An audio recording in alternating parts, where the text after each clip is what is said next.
It's Tuesday, about 3:03. I wish my voice sounded like this all the time, but mostly it sounds like this because I'm sick and because I am just now speaking for the first time today.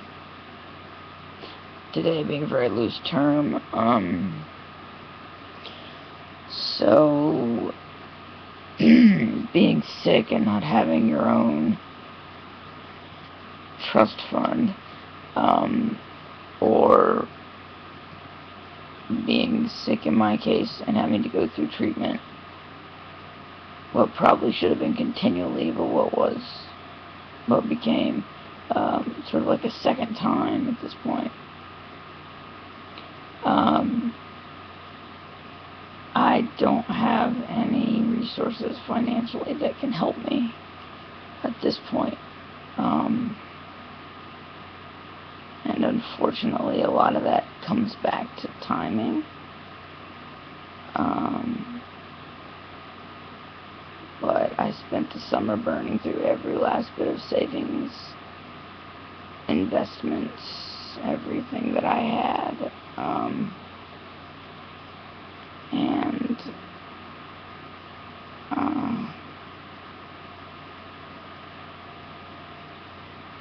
Yeah, I'm gonna leave that. Not necessarily by choice. My lip is still pierced, by the way. See that? And so are my ears, are still gauged down, but I look normal, and it's part of what I'm talking about. But my ears still pierced up here, which I'm not supposed to have. And these are a big problem, which makes me very angry because, well, not very angry, just a little frustrated because I never wanted to have to work somewhere where I had to cover up my tattoos.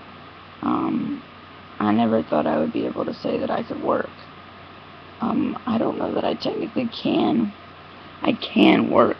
The question comes to be whether it becomes advantageous to myself or not. So I got a job. Fingers crossed I can keep it. That's sort of the big concern.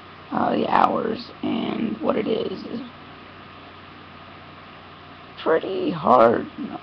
My high school students are more likely to get jobs in this market than I am.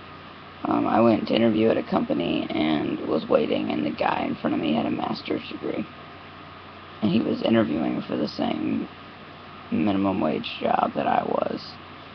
So, it's not a great market out here, and the more education you have, the more you're frowned and looked down upon, because you necessitate the need for more pay.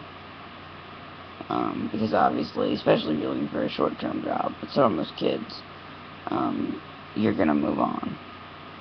Anyway, the job is deliveries. They're really fast deliveries, and they're within a close radius of the shop. It's food, so that's lovely, but it's not like gross hot food, just like sandwiches. But we'll see how the money is. I get an hourly rate and I get tips. I was on shift for 5 hours last night, but I only delivered for about 3, and I made $23. And that's mine. Like, I just walk away, and that's kind of nice. What I have figured out when I killed my debit card is that I really should just keep cash on me. And that sounds kind of weird, but if I have to use my debit card, or credit card, I sort of forget. And if I have to pay in cash, then I'm more likely to spend less. Especially going through a period where I had like no cash for a very long time and no debit card to use. So yeah, I thought I'd make another video though, because I don't know. Somebody's watching. Somebody thinks I'm gonna kill myself or something.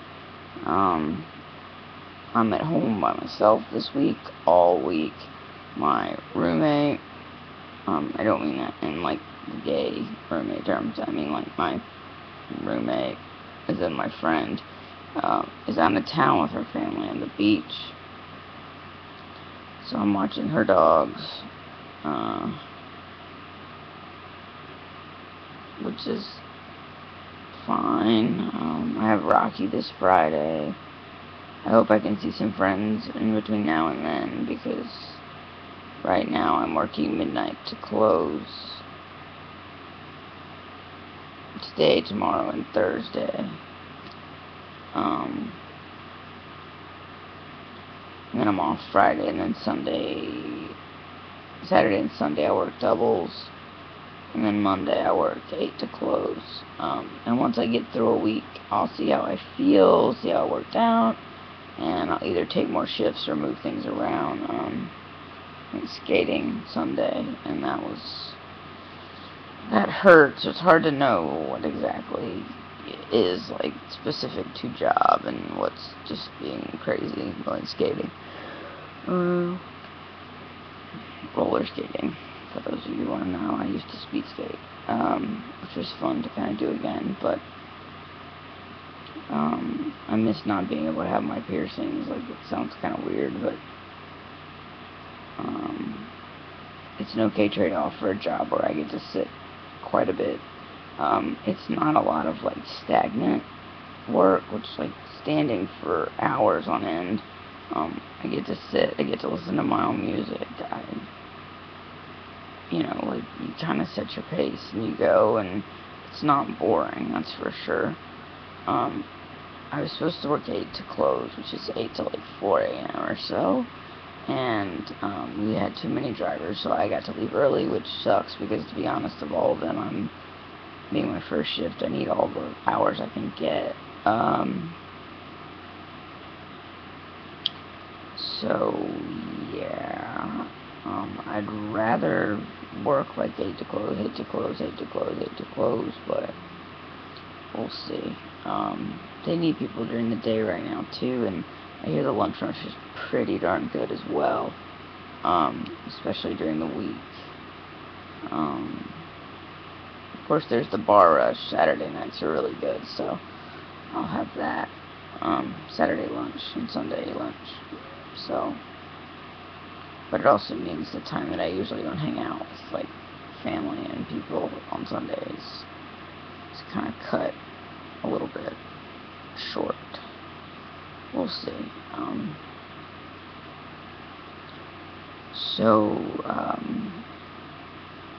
For my dad is willing to pay for my next tattoo. It's kind of the other thing I was going to talk about, I guess. And I'm sort of torn because I have, I guess we'll see who's watching. The amazing friend that I've made here, Heather, her favorite poem, I have sort of been itching to put on somewhere.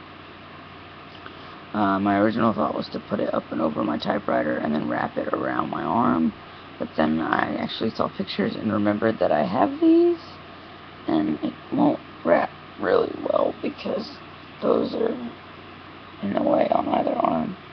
If you haven't seen my tattoos and you want to, send me a message, and I'll friend you on YouTube, on Facebook, and you can see my tattoos. Right now it's mostly my arms, and then I have, like, words across here. It's a little hard to draw. Yeah, it looks crooked. It's actually not.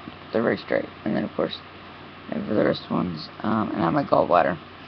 My next one in line was to be my chest piece, which is pretty elaborate. It's a porta-calf with an anatomical heart on the left side and, like, figure numbers coming off of it. And the arteries of the heart are transposing into an angel wing, and on the right side, it's basically the top of the Bethesda fountain, the angel. And then I want feathers going down my right side, like falling off the right side of her wings. And I want, like, a patina on her and a heart that matches. Problem is, my chest probably needs some work. The nipple needs a little bit of love on the right side. I probably need some steroid injections on my scars, but I don't want anything tattooed on my scars. I want them left alone. That's kind of a hard piece to go and get with my dad. I have a Swedish fish that I want to get, but I want to get it with my good friend, and I want to pay for it myself. So that only leaves like one piece, and that's another rib piece where I want it to look like it's been opened, and you can see two of my ribs. And I want a bat hanging down out of the cavern. It's funny because if you would just hand me the money and be like, go, I would have done one thing. Because I don't know what we're going to be looking at as far as the chest piece. Oh, and a collarbone. It's from the very end of the first Millennium Approaches, Angels in America. It's The Great Work Begins. Emotionally, I'm really not so attached to getting the bat right now. Bats are good luck, and they have a lot of symbolism with them, so it's a wonderful tattoo, but, and it sort of represents, like, a lot of hurt and a lot of pain, and I don't know that I'm ready for it yet. And there's, like, a quote that goes with it. It's a Neil Gaiman quote. Sometimes you wake up, sometimes you fall, and sometimes when you fall, you fly. Something like that. That seems a little post-treatment to me. I don't know how to make that make any sense to anybody, but it does. It feels a little Survivor-ish. If I do get a pick line, I'm going left arm this time, because I know that I want the Swedish fish on my right arm with all my text. The same place that my friend has her ampersand. So, like, when I flex, it'll say Swedish. It's the textual version of a Swedish fish. If that makes any sense. It's like, less than, and then, like, some parentheses, and then Swedish, and, like, a tail. So it matches the text of that arm a little bit. I'd been thinking about getting a piece for my grandparents, but it hadn't hit me yet. I feel like there's other things that are in the back of my head, but they're not well conceived. I'm just really torn about the idea of getting this chess piece and not having this conversation with my dad yet. Because I don't even though I do Rocky, I never run around topless unless I'm, like, changing and running from one place to another. Still haven't swam without a shirt on. I'm just, it's not that I'm not happy with my surgery. I just had complications that I knew I was going to have, and then I have an additional complication that I'm not so happy with. But I haven't been able to make a trip to Florida to get it fixed. If it is fixable, that is. But if it is, I don't really know. I don't know. I would do the left side first anyway. The left side being the better side. Yeah, so it sucks because it's like being handed something, but then, and really wanting to do something, but not. Because you don't want to do something you don't want. You want to do something that's important, and it marks the right time, and I'm, like, a little more thought aware now, because I've actually come into contact with so many jobs that are like, you can't have visible tattoos. And part of me wants to be like, fuck you, I don't want to work here. And the other part of me is like, I need money, and I need treatment, I need to stay alive. So, quick funny story before I have to go, because it's almost 15 minutes. It's easier to do these auto-upload than to do them on my phone. Or to record them and then have to buffer and all that. I had a delivery to the ER last night, the ER that I've gone to several times now. And it took them a while to get up front, whoever ordered the food. And like 4 people identified me, like, by name. Before I left the ER, they made sure and checked my O2 stats and my blood pressure and my pulse rate. And it was like 88. Neither good nor bad, so kind of crazy. Anyway, take care, be well. I'll be around trying to watch. Bye.